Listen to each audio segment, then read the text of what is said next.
एक घने जंगल में एक बहुत बड़ा शेर रहता था। वह रोज शिकार पर निकलता और एक ही नहीं, दो ही नहीं, कई जानवरों का काम तमाम कर देता था। जंगल के सारे जानवर डरने लगे कि अगर शेर इसी तरह शिकार करता रहा तो एक दिन ऐसा भी आएगा कि जंगल में कोई भी जानवर नहीं बचेगा। सारे जंगल में सनसनी फैल गई। शेर को रोकने के लिए कोई न कोई उपाय तो करना जरूरी था। एक दिन जंगल के सारे जानवर इकट्ठा हुए और इसी प्रश्न पर विचार करने लगे।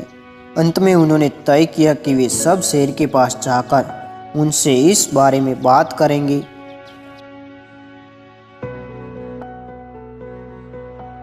दूसरे दिन जानवरों का एक दल शेर के पास पहुंचा।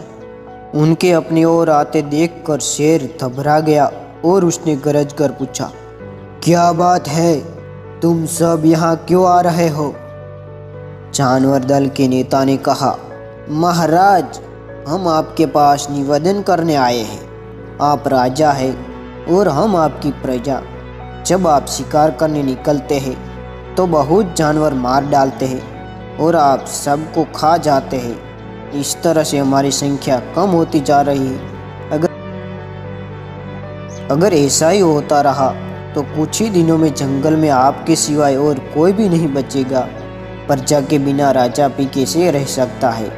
यदि हम भी सभी मर जाएंगे तो आप भी राजा नहीं रहोगे। हम चाहते हैं कि आप सदा हमारे राजा बने रहे। आपसे हमारी विनती है कि आप अपने घर पर ही रहा करें। हर रोज स्वयं आपके खाने के लिए एक जानवर भेज दिया करेंगे। इसी तरह से राजा और प्रजा दोनों ही चैन से रह सकेंगे। शेर को लगा कि जानवरों की बात में सच्चाई है। उसने पल भर सोचा, फिर बोला, अच्छी बात है, मैं तुम्हारे सुझाव को मान लेता हूँ, लेकिन याद रखना, अगर किसी भी दिन तुमने मेरे खाने के लिए पूरा भोजन नहीं भेजा तो मैं जितने जानवर चाहूँगा उतने जानवर मार डालूंगा। जानवरों के पास तो और कोई चारा नहीं था।